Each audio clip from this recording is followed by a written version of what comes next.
¿Tiene una idea o proyecto y necesita que muchas personas lo vean y lo escuchen? Tenemos las herramientas tecnológicas para ayudarle. En Radio Costa Rica hemos incorporado toda una plataforma tecnológica que incluye YouTube, Skype y Facebook Live, además de nuestras aplicaciones. Súbale el volumen a sus ideas.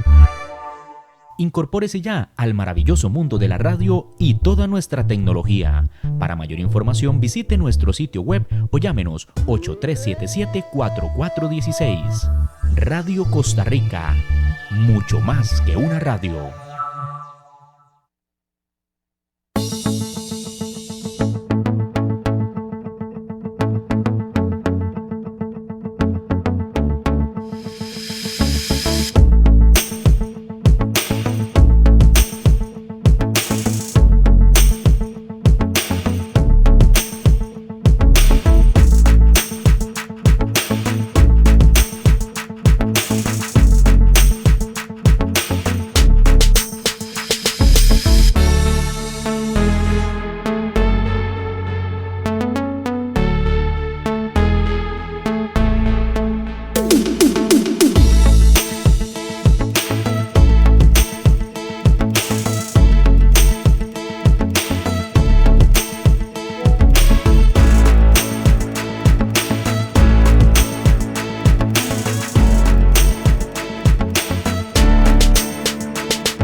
Buenos Buenos días días. Costa Rica.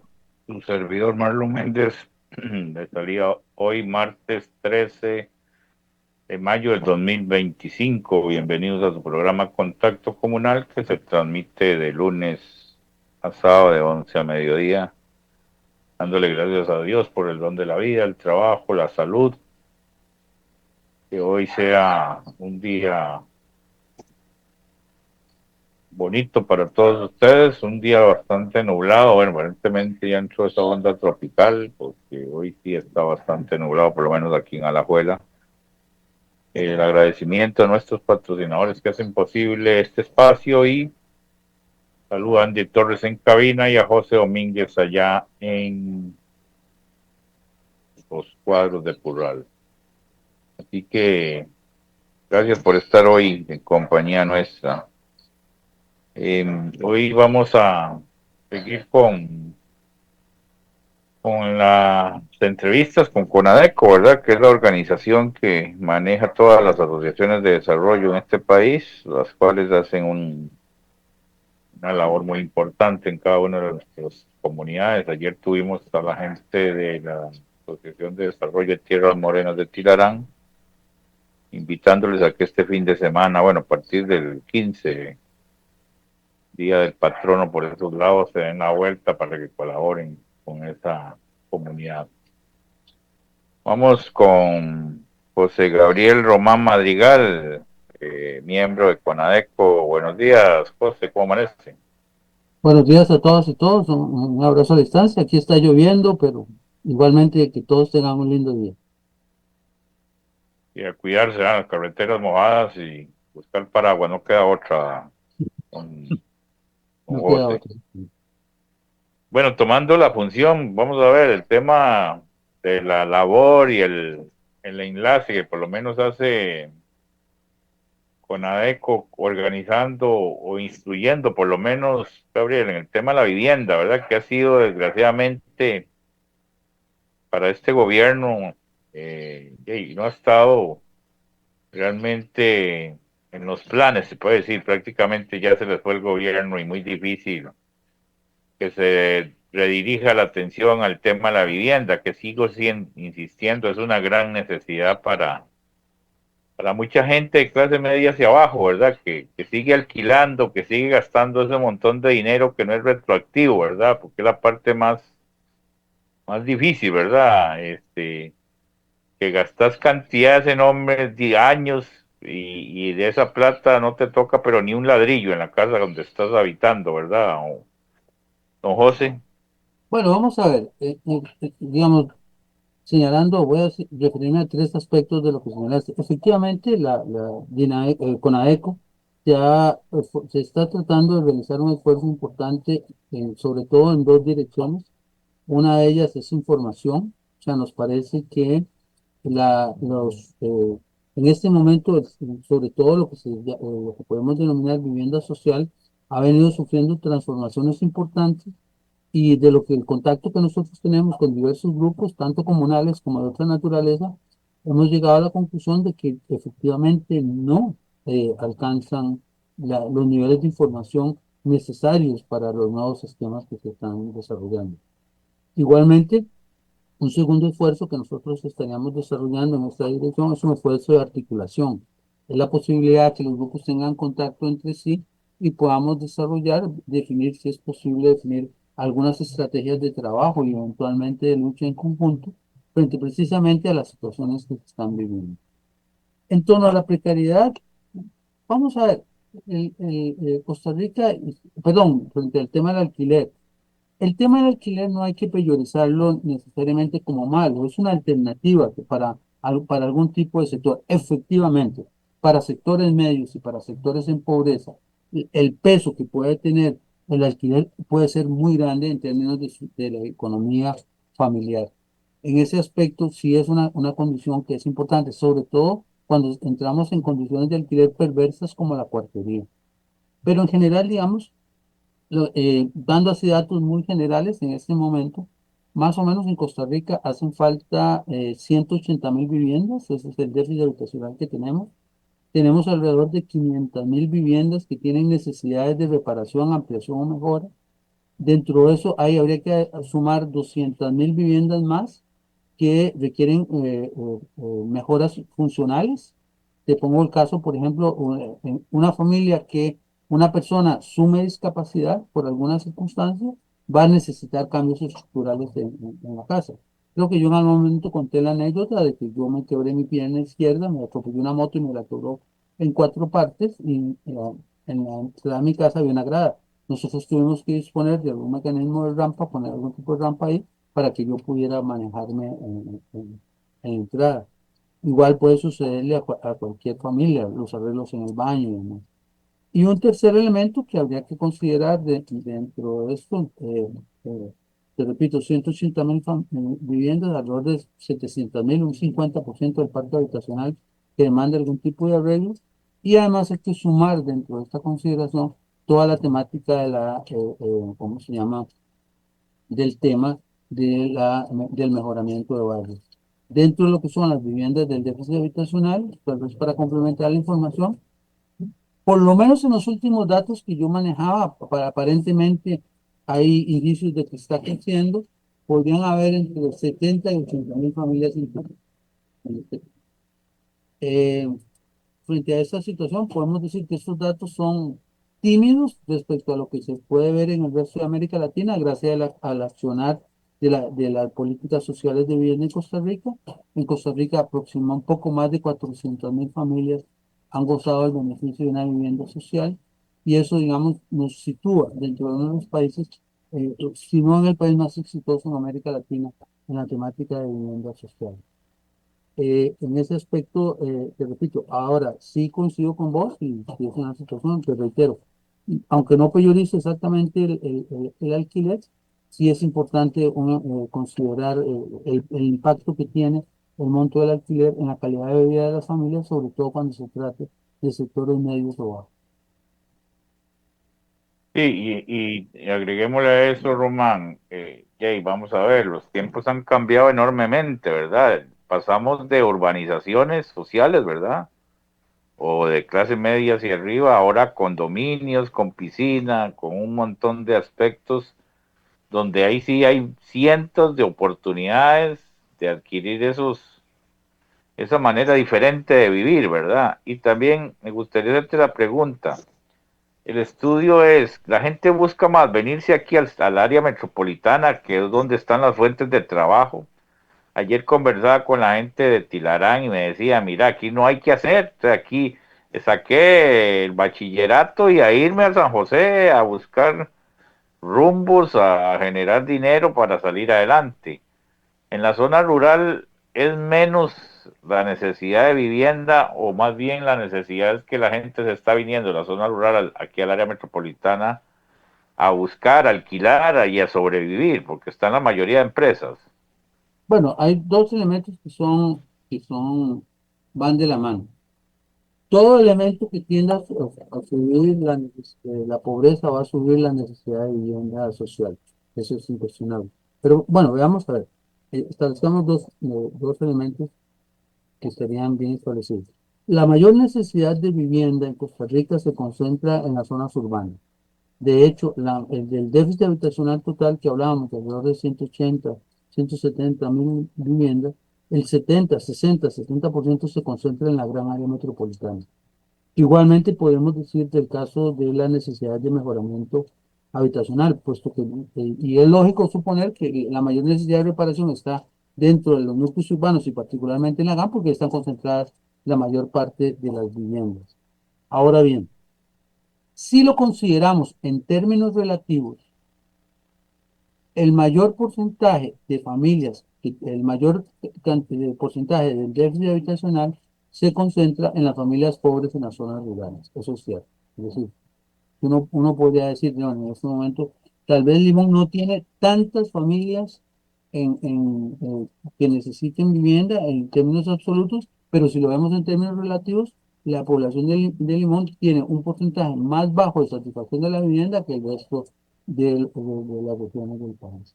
Esa es un poco la diferencia que hay. Ahora bien, la economía, efectivamente, la economía mueve las poblaciones. Es decir, como con cualquier sentido lógico, usted siempre se va a intentar mover hacia donde crea que pueda satisfacer sus necesidades. Si donde usted vive, usted tiene un buen arraigo, tiene buenas condiciones de vida, se siente satisfecho con el nivel de vida y puede satisfacer, digamos, sus expectativas de vida, usted se va a quedar ahí. Pero si usted no encuentra trabajo, usted no encuentra casa, si usted no encuentra y de repente piensa que en un núcleo urbano puede satisfacer eso, usted se va a mover en esa dirección. Igualmente lo podemos ver dentro de una condición un poco más técnica, los grandes flujos migratorios hacia el norte de Estados Unidos, es decir, mucha gente en Venezuela, en Nicaragua, en el resto de Centroamérica, un poquito menos en Costa Rica, ven la oportunidad de satisfacer su necesidad de pobreza migrando hacia Estados Unidos y vos ves esos flujos enormes. Entonces, la economía es el imán, es ¿cómo te digo? El camino que te marca hacia dónde se va a mover la gente. Hay como una paradoja, ¿verdad? Bueno, vamos a ver, hay gente que vive aquí en el área metropolitana, don José, que ya viven tan hacinados, tan encerrados, que quieren buscar la zona rural para pasar sus últimos años, ¿verdad? Eh, a nivel de vivienda, se han hecho esos estudios para que haya un intercambio, está No, muy complicado. eso es normal. Vamos a ver, es el fenómeno, en este caso estamos hablando del fenómeno de gente que ayuda a los niveles de jubilación. Lo mismo pasa en el ámbito internacional, es la posibilidad de que usted, de repente, usted es digamos, el pensionado, usted se pensiona y ya la casa le resulta muy grande sin hijos, ya el nido se quedó vacío, entonces ya no le resulta adecuado. Entonces, sí, sí, sí, puedo pensar, si yo me deshago esta casita, me puedo ir a comprar una finquita ahí y paso mis días tranquilos ahí. Eso es un fenómeno muy normal de algunos sectores medios. Eso sí, o sea, claro que hay estudios alrededor de este tipo de situación. No manejo estadísticas claras dentro de esta situación, pero sí es un fenómeno que usted ve. Usted y yo nos hemos movido en algún lugar y llegamos de repente a un lugar, nos metemos una sodita y nos dicen que el señor venía de tal lado, como funcionaba y se fue a ubicar ahí. Eso digamos que tiene cierta normalidad. Y evidentemente también coincido con vos, en la medida que la ciudad se vuelve más, o más pesada, más difícil de habitar, pues yo me imagino que si los flujos de violencia siguen creciendo, muy posiblemente, igualmente muchos sectores medios van a tratar de buscar lugares más tranquilos, entre comillas, o incluso van a pensar migrar fuera del país. También está el tema de las inmobiliarias, don Omán, que vamos a ver, se ha convertido en un negociazo, ¿verdad? Y hay cantones, bueno, ahora el fenómeno que está pasando en Grecia, ¿verdad? Con esta zona franca que se está trasladando cualquier cantidad de gente de San José, Heredia, La Juela, a, a realizar su vida en esos sectores, ¿verdad? Entonces, pero el acceso para ese tipo de condominios es de un salario muy alto, ¿verdad? Para poder adquirir esas viviendas, ¿verdad? Entonces, digamos que hay como un doble discurso, ¿verdad? Hay espacios para que la gente, ya sea que venda sus propiedades o adquiera este tipo de condominios cerrados, eh, que en realidad eso de una época para acá viene existiendo, ¿verdad, Román? O sea, el meterse en condominios privados, ¿verdad? Donde no, aquí no me entra cualquiera, no sale cualquiera, no viene a vivir cualquiera, el poder adquisitivo es alto, ¿verdad? Y las urbanizaciones han ido quedando ahí en el pasado, ¿verdad? Muy poco se ha invertido en eso. Bueno, aquí hay que establecer dos situaciones fundamentales. Bueno, desde el punto de vista urbano, la vivienda unifamiliar no es rentable. ¿A qué me refiero? La cantidad de espacio que te demanda una vivienda, pues, digamos, perfectamente puede ser utilizada para que vivan dos o tres dentro de un esquema, digamos, multifamiliar. Dentro de eso uno tiene que ya empezar a aceptar ciertos elementos claves dentro de eso. Para las nuevas generaciones, la probabilidad de vivir en un ámbito urbano, en una vivienda unifamiliar es muy baja. Ahora, hay en ese aspecto hay condiciones, hay condiciones. Evidentemente, hay, como vos señalás, hay condominios para las clases altas, con su piscina, con su cancha de tenis, con todo lo que usted puede imaginarse que pueda establecerse ahí si yo tengo la condición para pagarlo. Sin embargo, ya se están desarrollando, se han venido desarrollando, digamos, condominios para interés social. En esto, el problema que tenemos frente a este tipo de situación es que ese tipo de habitación tiene que tener dos consideraciones muy importantes. Por un lado, tiene que considerar las necesidades de espacio que pueda generar lo que se llaman los espacios comunes, que es un área donde efectivamente no se ve hacinado. Chile tuvo un enorme problema durante algún momento de que empezaron a desarrollar vivienda vertical, pero no consideraron precisamente esa área verde, ese espacio, porque ese espacio es fundamental para la calidad de vida. Y un segundo aspecto que hay que considerar, y en este tipo de situación hay que establecer, la gente joven rápidamente se puede adaptar a la vida en condominio, pero hay sectores que hay que enseñarles a vivir en condominio. Hay que enseñarles a vivir porque sí, es un esquema complicado. Desde mi punto de vista, existe un problema crítico en Costa Rica en este momento que yo siento que no se ha resuelto, y es que las reglamentaciones de convivencia en condominio están pensadas para sectores medios, pero no están pensadas para sectores bajos. Por ejemplo, el pago de las cuotas, el pago de los esquemas de administración común, ese tipo de cosas no está todavía en el chip de la gente en este momento, y hace falta, es necesario repensar un poco lo que son las estructuras de condominio para la parte de interés social, lo mismo que puede ser, porque ya se presentó un conflicto alrededor de esto, que son los conflictos en términos de la forma de administración que tendría un condominio que tiene un componente de bono familiar de vivienda con respecto a lo que fuera una vivienda tradicional. Te pongo un ejemplo, el conflicto se suscita cuando la administración, por no pago la cuota de la administración, pide la expulsión de un grupo de familias, pero son familias que recibieron un bono. Entonces, ¿cómo manejar esa situación? Eso, por lo menos de lo que yo he avanzado, no está totalmente resuelto. Pero en suma, digamos, el tema del condominio, la necesidad de habitar en espacios múltiples, me parece que eso va a ser una consecuencia de vida. Además, sumarle una situación que también es una situación que va a favorecer mucho este tipo de situación. Las familias cada día se nos hacen más pequeñas. Pues las necesidades de espacio, digamos, de convivencia, son cada día más pequeñas. En ese sentido, si usted tiene un condominio donde tiene un lugar, un hábitat personal relativamente cómodo para sus necesidades y tiene un buen espacio de convivencia, ya me parece que el condominio puede ser una buena alternativa. ¿Hay otros problemas asociados? Sí, como todo. Un mal vecino es malo en condominio y en casa, ¿no? Sí, claro. A nivel de Conadeco, don Gabriel, se han sentado con las autoridades correspondientes, que al final uno no sabe si es el IMBU, si es el Bambi, o sea, quién lidera el tema de vivienda en el país. Hay varias organizaciones, se sientan en grupos, analizan.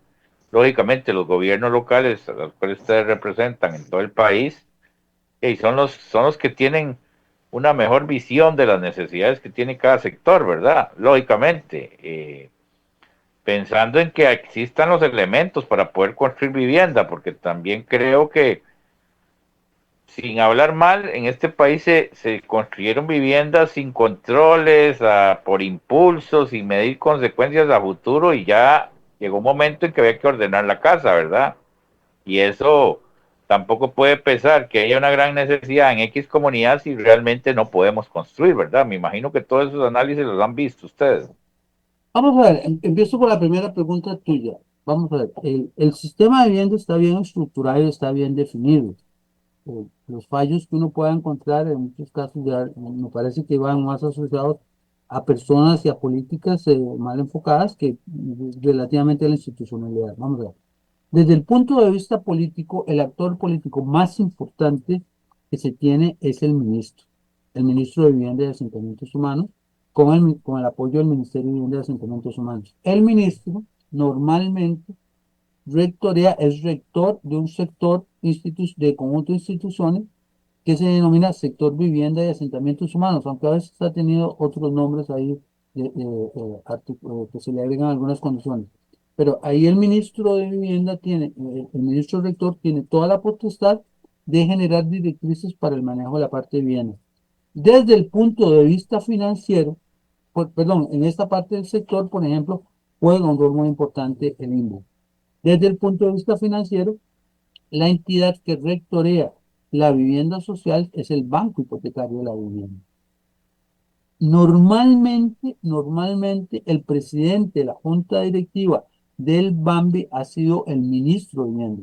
En esta administración, sorprendentemente, esa condición se quitó y actualmente el presidente de la junta directiva del BAMBI es el viceministro de Planificación. Para mí en eso, eso tiene consecuencias muy importantes porque quitarle al ministro la capacidad más importante que puede tener, que es la de, ¿cómo se llama? La de poder dirigir los recursos del sistema, es vital. Y además la presencia política del ministro era clave dentro del Banco Hipotecario, pero no se dio en esta administración. Ahora, ¿dónde está? Desde el punto de vista de las municipalidades, ve qué paradoja más interesante.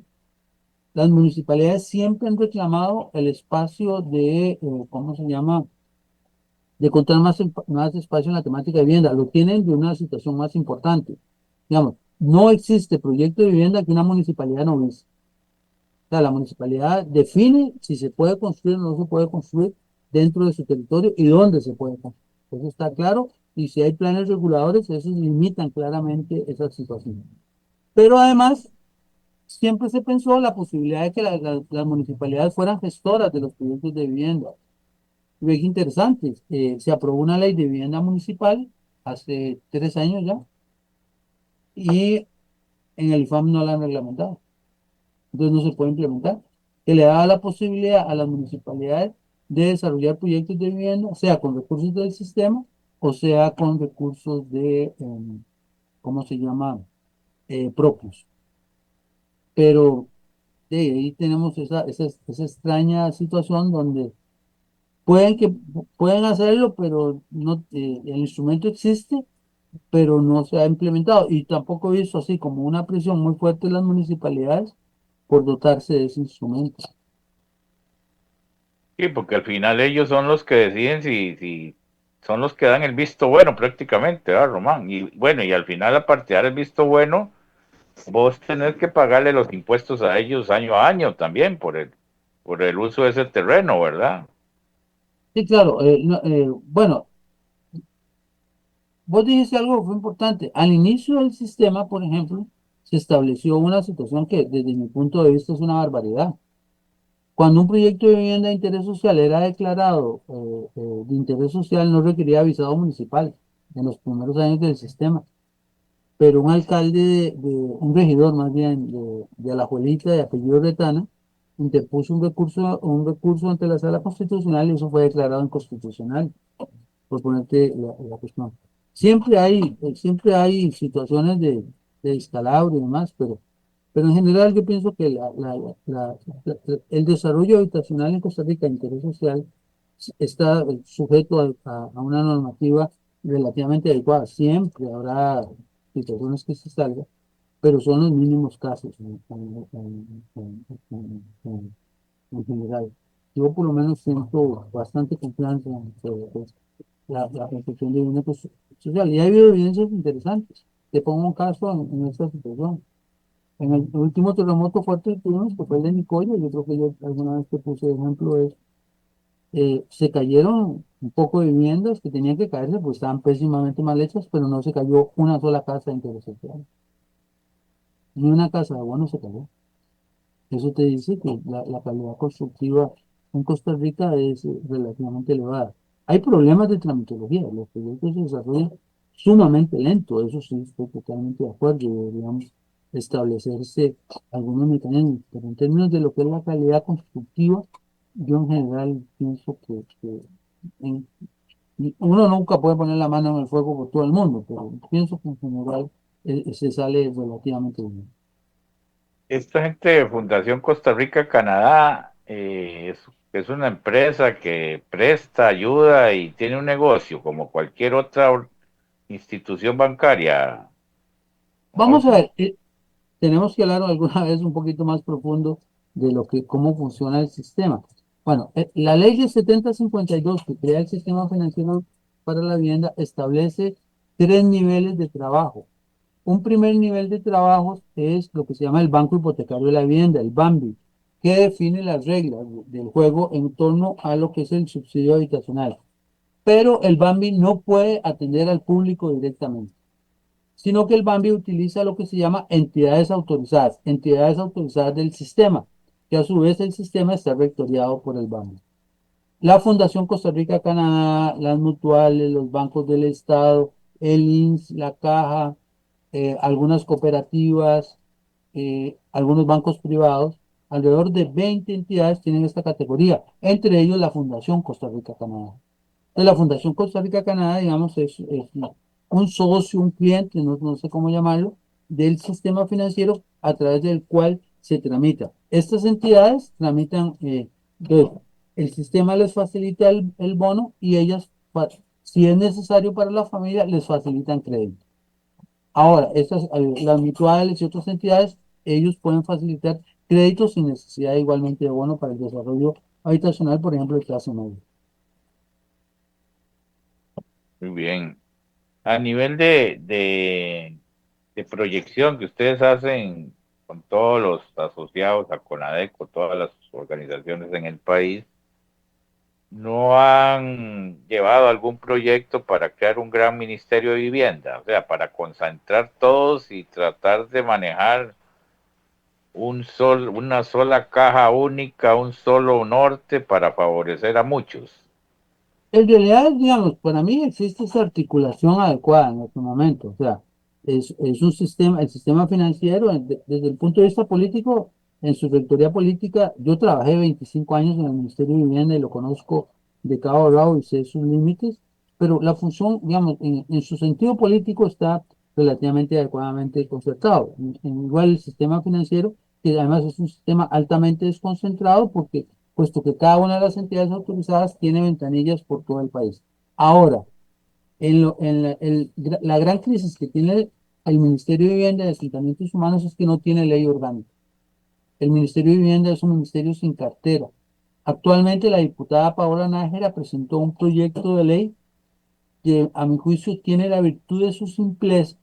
Es muy simple, un proyecto muy simple, que le dotaría de una necesaria personalidad jurídica al ministerio y permitiría con más facilidad poder visualizar lo que es su trabajo en el mediano plazo.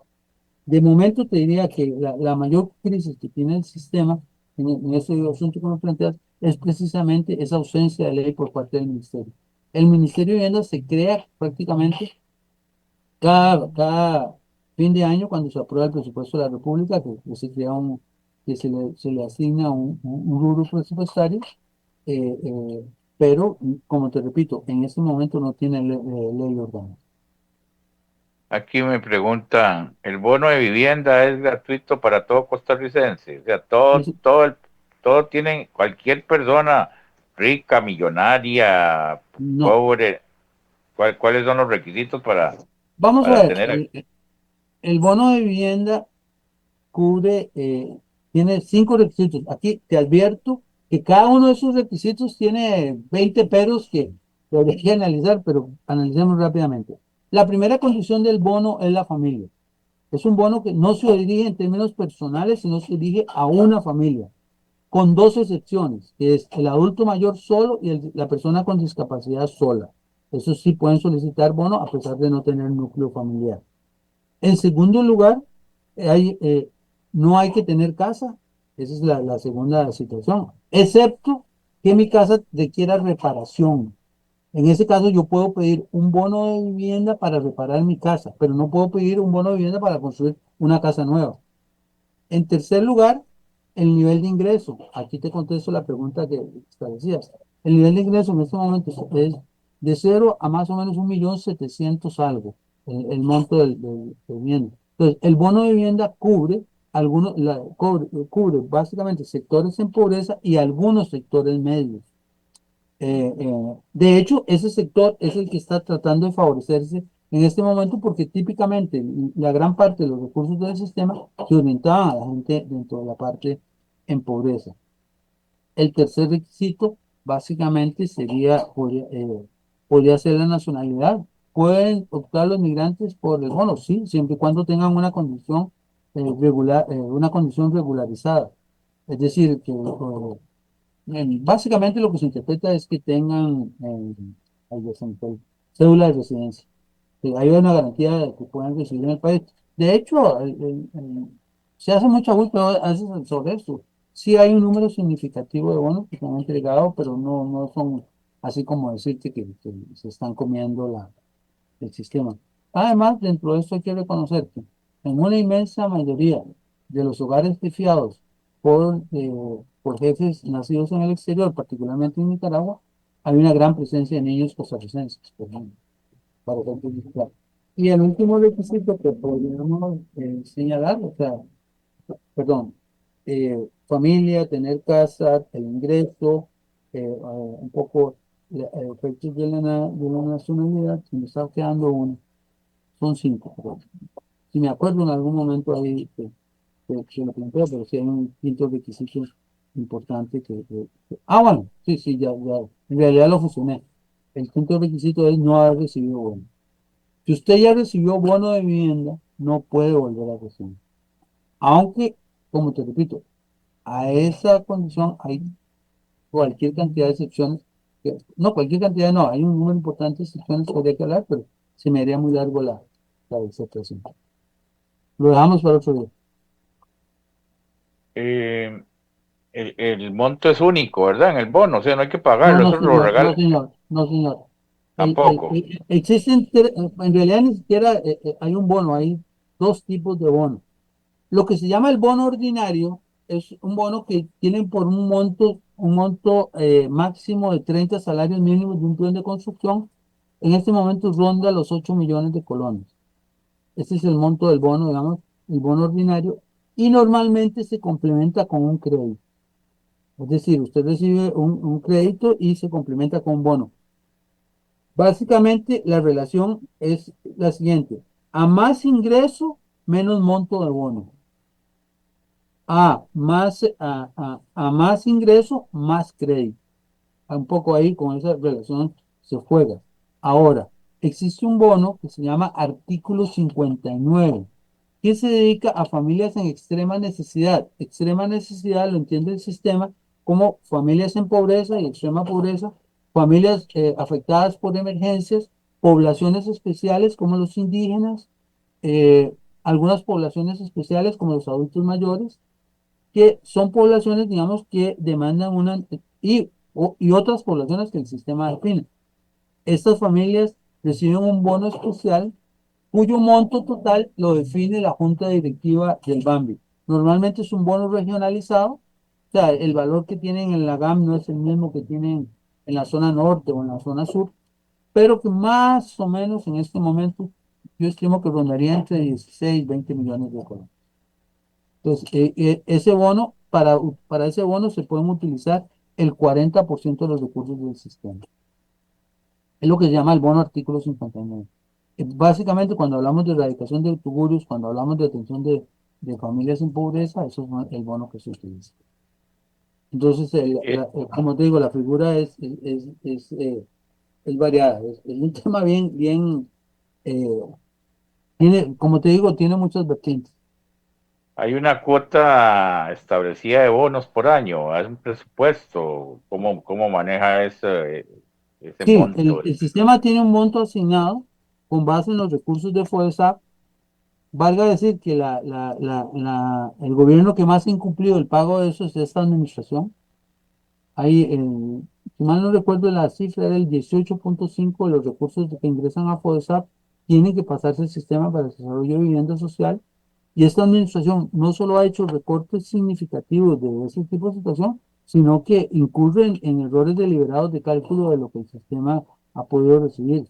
En esta administración se han dejado de construir de vivienda social más o menos alrededor de 10.000. Típicamente el sistema manejaba entre 13.000, 11, 12, 13.000 viviendas por año. En este momento esa administración, lo más que ha hecho por año son 9.000 viviendas. Wow, qué números en rojo prácticamente. Es muy complejo porque entonces ahí es que volvemos a lo que vos me planteabas al principio. El tema dentro de este tipo de situación, lo complejo de este tipo de situación es que si fuera solo vivienda uno diría, "Ey, podría tratar de entender buscar una explicación, pero es vivienda, es educación, son becas, es salud. Y te repito, tal vez me cuesta entender que se le quite recursos de vivienda a una población, pero que se prive la oportunidad de tener un hospital bajo argumentos espurios, por ejemplo, es una locura. Es decir, el problema de esta administración es que ellos privilegian el equilibrio fiscal a la salud, al tema social. Costa Rica jugó en ese equilibrio. Costa Rica pudo jugar incluso en momentos fuertes. Vea que incluso durante la pandemia se recortaron recursos. Carlos Alvarado recortó recursos, pero nunca en un volumen que los ha recortado esta administración. Sí, claro, sí, sí, se han ido un poco a los extremos y entendiendo que ya, y siempre está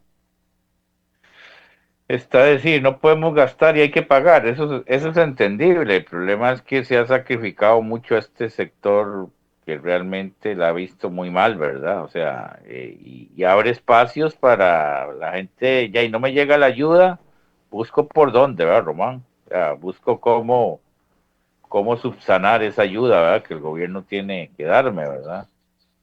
Mira, yo tengo experiencias de vida que a mí me han marcado mucho. Yo llego una vez, estaba haciendo un censo que me pidió el Ministerio de Vivienda en un precario, y un chiquito estaba llorando porque la mamá no tenía plata suficiente para comprarle un lápiz para poder ir a la escuela.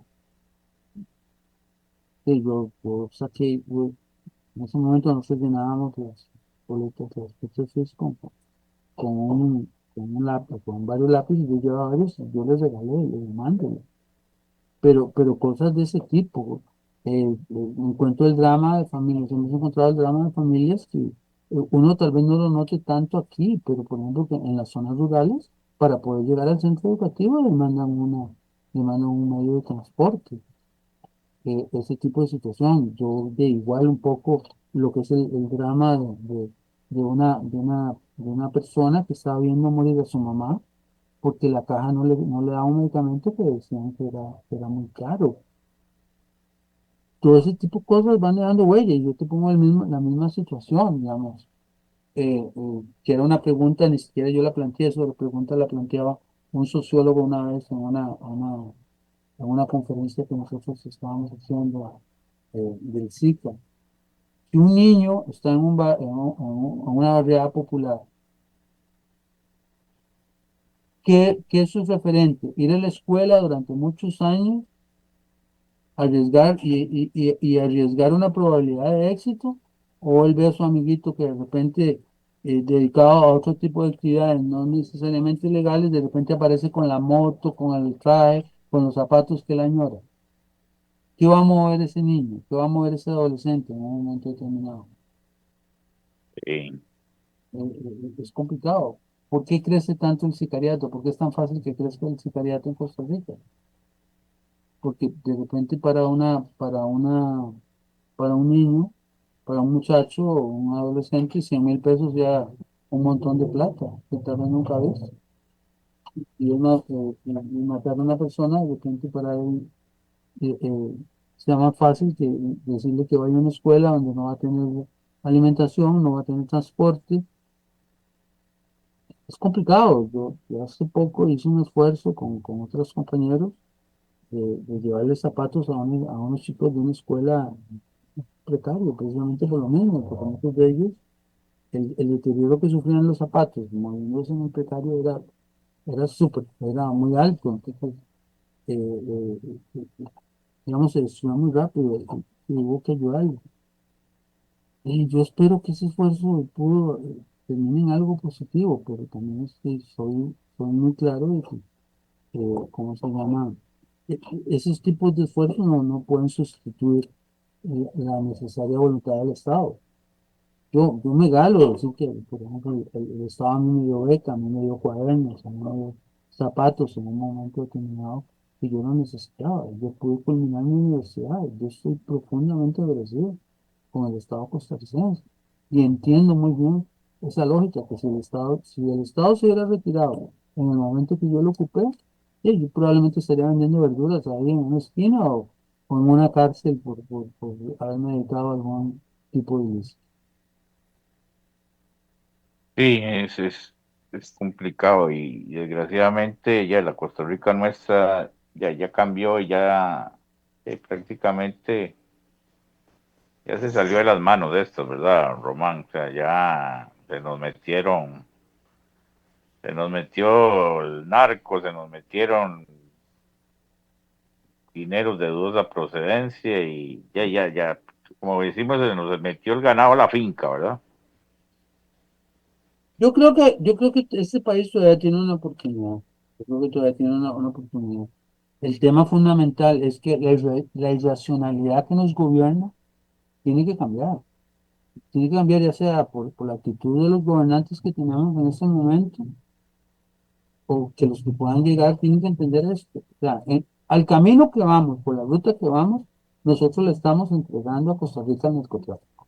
Ineludiblemente, ineludiblemente. Y eso es grave. Mira, yo puedo decirlo a través de una experiencia de vida. Nosotros pasamos de lugares donde había narcotraficantes a lugares bajo el control de narcotraficantes. Y eso es una condición muy, muy peligrosa para este país. Muy, muy peligrosa.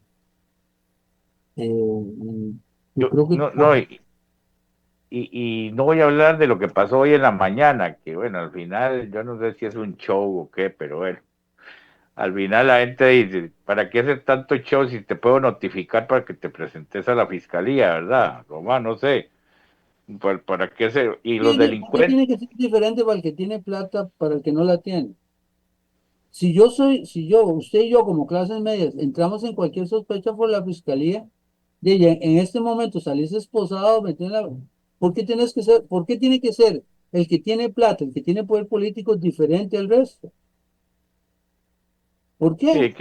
hay que llevar, las leyes se hicieron para todos en igualdad, ¿verdad? Por eso, Lo, ¿cuál consideración? Un pobre se mete a robar chayotes. Vean una situación infame, fue una cosa que a mí casi me hace llorar, una noticia de un adulto mayor que se va a un barranco por ir a buscar guineos porque no tenía nada que comer. Eso es sí, infame. Y ese tipo de cosas, ¿cómo va a ser uno indiferente a eso? Y te vuelvo a la pregunta. En ese momento, cualquier operativo ahí en los cuadros, en el 15 de septiembre, en cualquiera de las comunidades peyorativas, se llevan a quien sea y como sea. Entonces, ¿por qué tenemos que ser diferentes del resto? El robo que se hizo ahí en el Daniel Oduber no fue pequeñito, estamos hablando de 43 millones de dólares. ¿Por qué sí, la- por cualquier, qué- ¿Y por qué mucha tenemos que plata. esperar el momento? No, para mí, olvídese, aquí hay gente que ha estado jugando con ese tipo de cosas y ahora que aguante las consecuencias. Sí, no, no, y al final, bueno, ojalá todavía es rescatable, como dice usted, todavía está en Todavía nuestro yo creo que sí. ADN, sí, todavía está dentro de nuestro ADN. Nosotros los costarricenses creo que tenemos todavía esa convicción y esa moralidad, ¿verdad? Para tratar de enderezar este país y que esta Y, hey, juventud de hoy en día que todo lo quiere fácil, ya yo no sé, es que tal vez uno vivió otras épocas, ¿verdad? O sea, a nosotros nos enseñaron desde muy chicos a ganarnos la plata como debe ser, ¿verdad? Ahora, como dice usted, el chiquillo de 15 años ya anda en moto, anda en tenis, anda en celular, anda viviendo la vida loca, ¿verdad? es lo que le enseñamos. que ese es el problema. Pero bueno, yo creo, y en esto, pues, de lo que estás diciendo, yo pienso que el movimiento comunal juega un papel muy importante dentro de ese tipo de situación. Me parece que dentro del movimiento comunal hay fuerzas y hay y pensamiento y hay acción que trata de rescatar Costa Rica y es importantísimo aprovechar ese tipo de energía. Eh, el, el trabajo que viene es pesado, es pesado. Yo pertenezco a una generación que nos tocó luchar fuerte por el tema de vivienda y creí que iba a entregar un país distinto, pero creo que van a venir luchas y situaciones muy fuertes que incluso el mismo tema de vivienda lo va a involucrar. Y a prepararnos, tenemos que prepararnos para eso. Muy bien, Daniel, ya se nos José acabó el Gabriel, tiempo. Ah, Daniel es mi sí, jefe. le sigo cambiando el nombre cada vez que lo entrevisto a usted, ¿verdad? Ok, Este, no, agradecerte el espacio y bueno, como te digo, seguir adelante. Usted que es toda una eminencia en el tema de vivienda, muchos años. Ojalá que este nuevo gobierno que va a entrar, ¿verdad? Que el pueblo costarricense escoja, ¿verdad? Ponga sus ojos en un tema sumamente importante, ¿verdad? Como es el techo para todos los costarricenses que vivimos aquí. ok. Bueno, Marlon, quedo a tus órdenes para cuando ustedes dispongan. Y Muchas nos, gracias. a la Estamos hablando. próxima vamos a hablar del proyecto ecoturismo comunal, ¿verdad? Por ahí anda el tema, ¿verdad? Impulso. Estamos trabajando un poco en eso. De hecho, una situación, bueno, no tanto ecoturismo como en la parte de emprendedurismo. Cumplimos una etapa muy linda el jueves, este jueves.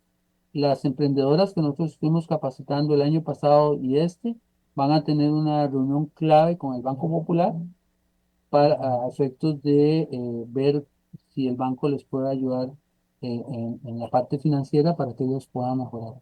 Es un momento muy importante y muy significativo para Conadeco y el trabajo que ha venido trabajando con este grupo. Algunas de ellas están incorporadas dentro del área de turismo. Pero te cuento, es Excelente. una excelente noticia. Bueno, vos entrevistaste a varias de estas señoras, algunas de San José y otras de Punta Arenas, y ahí creo que es una de las actividades más trascendentes me toca desarrollar con Conadeco.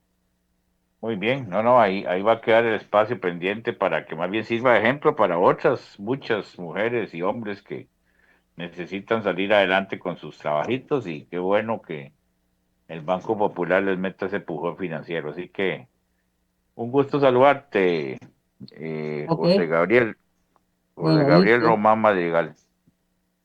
Un abrazo, hasta luego a todos y Bueno, todas.